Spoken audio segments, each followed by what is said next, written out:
Secundaria, tercer grado. Ciencias. Química. ¿Cómo explico las propiedades de ácidos y bases?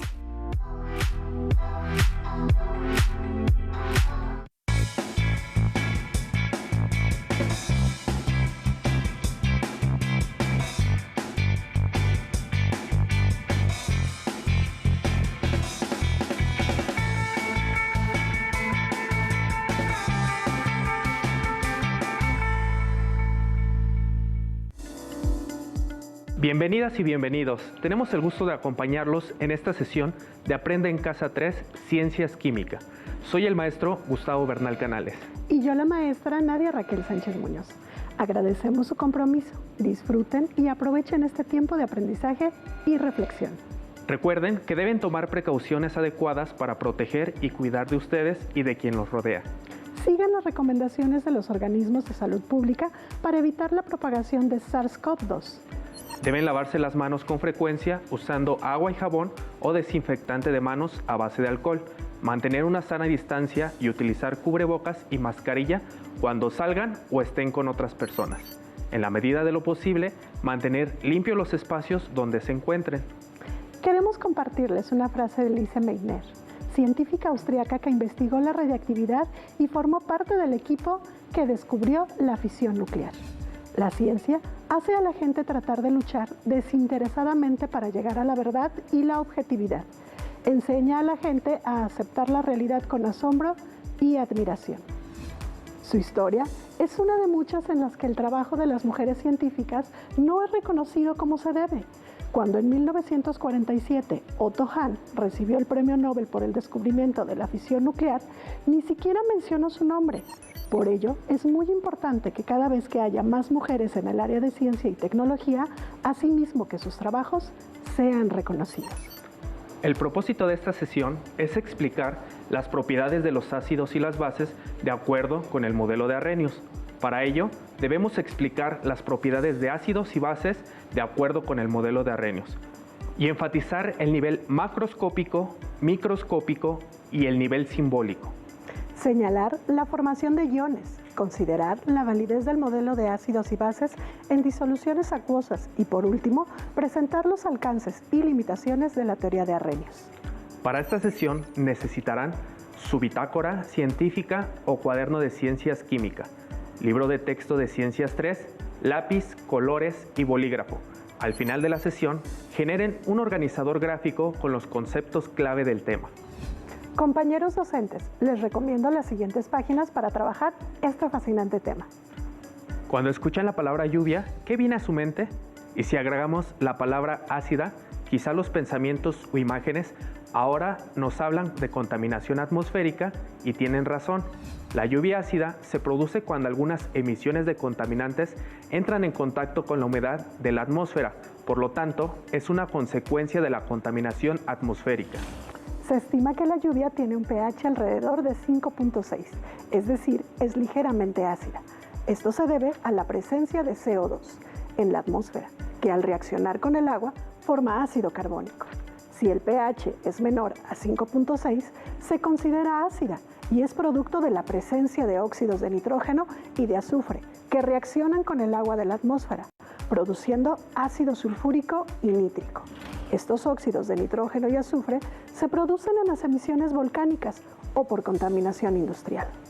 Sabemos que en sesiones anteriores identificaron a los ácidos y a las bases por medio de indicadores, así como sus propiedades, y aprendieron acerca del pH y la neutralización. En esta sesión hablaremos de Span Arrhenius. A finales del siglo XIX, propuso un modelo que explicaba por qué las sustancias ácidas y básicas conducían la corriente eléctrica cuando se disolvían. Propuso que al disolverse, estas sustancias se disociaban en iones. Muchos de los científicos de la época no estaban de acuerdo con este modelo, pero como Oswald, Van Hoff y Boltzmann lo apoyaron. Después de 20 años de su propuesta, recibió el Premio Nobel. ¿Nos acompañan a ver la siguiente cápsula? Para explicar sus observaciones experimentales, Arrhenius postuló la teoría de la disociación electrolítica, que consiste en suponer que algunas sustancias en disolución se separan en iones, y que es justamente la carga de los iones y su movimiento en la disolución lo que permite el flujo de corriente eléctrica de un polo a otro. A estas sustancias se les llama electrolitos. Cuando estas sustancias se disocian parcialmente, se les llama electrolitos débiles. Si se disocian totalmente, se les llama electrolitos fuertes. Por el contrario, si una sustancia no se separa en iones, se considera no electrolito y la disolución no conduce la corriente eléctrica. Como observamos, la teoría de Arrhenius afirma que en las disoluciones electrolíticas las sustancias se disocian en iones. Observen la siguiente celda electrolítica. Arrhenius construyó un modelo para explicar la basicidad y la acidez. Maestra Nadia, ¿qué nos dice el modelo? Observen la siguiente cápsula acerca de los ácidos y las bases. Arrhenius usó su teoría de la disociación electrolítica para desarrollar un modelo de ácidos y bases. El modelo de ácidos y bases de Arrhenius define un ácido como toda sustancia que en disolución libera iones H+, y una base como toda aquella sustancia que en disolución libera iones H-. De acuerdo con el modelo de Arrhenius, todos los ácidos y las bases deben ser electrolitos, es decir, en disolución deben conducir la corriente eléctrica. Del video podemos rescatar la siguiente información, que cuando una sustancia ácida se disuelve en agua, sus moléculas se ionizan cediendo el protón H+. Y las moléculas de una sustancia básica se ionizan cediendo un grupo hidroxilo OH-. Arrhenius propuso su teoría de la disociación iónica de 1887. Llamó electrolitos a aquellas sustancias que se disocian o ionizan en una disolución. Vamos a retomar lo que nos dice la teoría de Arrhenius un poco más despacio. ¿Qué le parece, maestra? Excelente idea. Maestro Gustavo, comencemos con los ácidos. Un ácido es una sustancia que en disolución acuosa libera iones hidrógeno H+ o protones. Su fórmula general de un ácido es HA. Cuando un ácido se disuelve en agua, produce los iones hidrógeno H+, y iones con carga negativa A-. Por ejemplo, el ácido bromídrico se disocia en iones hidrógeno que tienen carga positiva y en iones bromuro que tienen carga negativa. En realidad, cuando un ácido se disocia en agua, los iones hidrógeno no se encuentran libres en disolución. Los iones hidrógenos cargados positivamente se unen a las moléculas de agua para formar iones hidróneo H3O+, es decir, el ion hidrógeno se une a una molécula de agua y forma el ion hidróneo más. De manera precisa se debería escribir ácido bromídrico al disociarse en agua en estado líquido. Produce ion hidróneo acuoso y un ion bromuro acuoso. Por lo tanto, los ácidos son las sustancias que aumentan la concentración de iones hidróneo en una disolución acuosa. Una base es una sustancia que en disolución acuosa se disocia, liberando iones hidroxilo OH-. La ecuación general de las bases dice BOH acuoso produce un ion B con carga positiva y un ion hidroxilo negativo. En este ejemplo, el ion B es el ion metálico litio, con carga positiva, pero no todas las bases son hidróxidos metálicos. Así, se definen las bases como sustancias que aumentan la concentración de OH- en disolución acuosa. Por ejemplo, el hidróxido de litio, que al disolverse en agua produce iones de litio con carga positiva y iones hidroxilo con carga negativa. Como pueden observar, tanto los ácidos como las bases aparecen con el símbolo AC entre paréntesis. Esto hace referencia a que están disueltos en agua, es decir, en una disolución acuosa. Hagamos un reto químico. ¿Cómo representarían los siguientes compuestos según la teoría de Arrhenius? HCl, ácido clorhídrico, y NaOH, hidróxido de sodio. Recuerden que los ácidos, cuando se disocian, liberan iones de hidrógeno, también llamados protones H+, y las bases liberan iones OH- en disolución. Maestra Nadia, pero también existen las reacciones ácido-base o reacciones de neutralización. En este tipo de reacciones generalmente se forma una sal y agua. Por ejemplo, si combinamos una disolución acuosa de ácido fluorhídrico y una de hidróxido de litio, obtendremos una sal y agua. Pero, ¿cómo lo podríamos representar según la teoría de Arrhenius? Maestro Gustavo, ¿qué le parece si pensamos por separado en los ácidos y las bases? Empecemos con el ácido fluorhídrico, que se disocia en iones de fluoruro y en iones... Hidrógeno, maestra. Así es.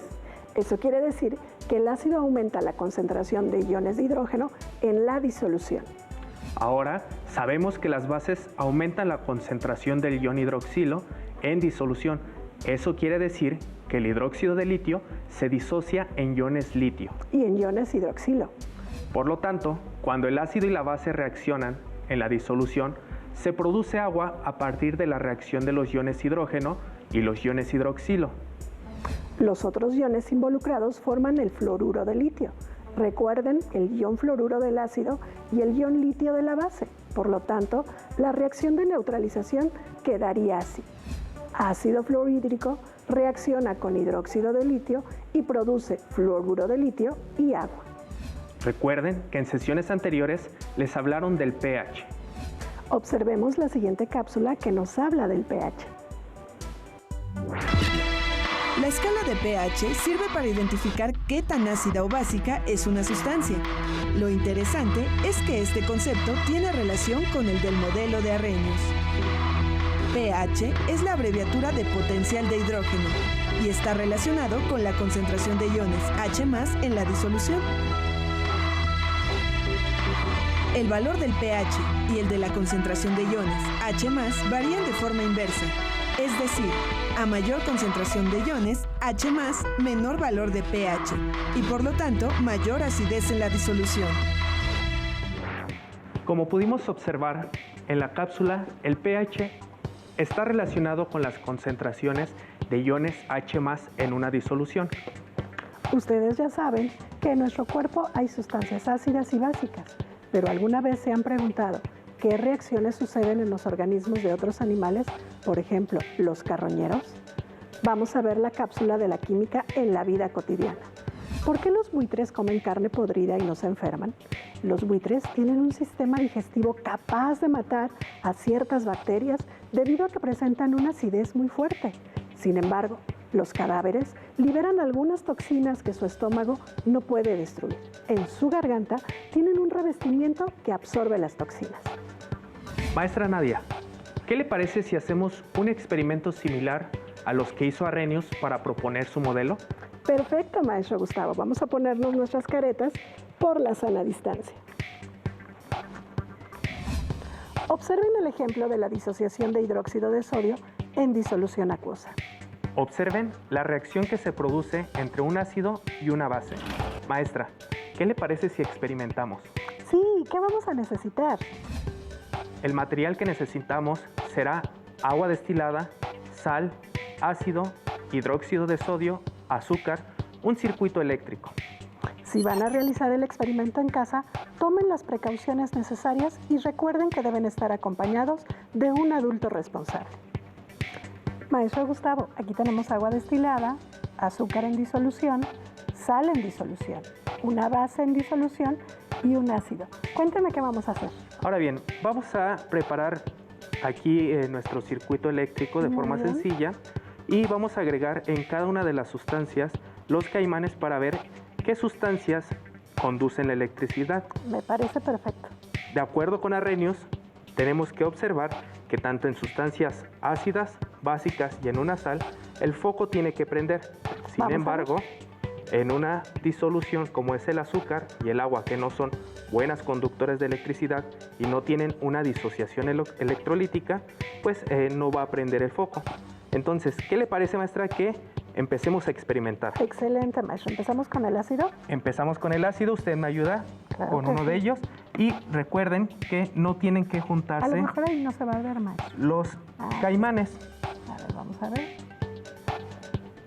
Vamos a hacerlo así. ¿Me ayuda un poquito agarrándolo, maestra? Claro que sí, maestro. Y ahí observamos precisamente que debido a la disociación podemos observar cómo es que prende nuestro foco. Y aquí hay burbujitas, maestro, en el ácido, mire. Exactamente. Se están generando burbujas del lado rojo, del caimán rojo. Se están disociando, efectivamente. Vamos a secarlo un poquito. Vamos a secarlo, limpiarlo para que pues podamos observar el siguiente experimento. Es correcto. en la base. Vamos a observarlo en la base, a ver qué pasa. Un poquito. Y como pueden observar, el foco vuelve a prender porque se vuelve a tratar de otra disociación electrolítica de acuerdo con la teoría de Arrhenius. Y también se nota la disociación aquí en el líquido. Es correcto. Así es. Voy a acercar la sal.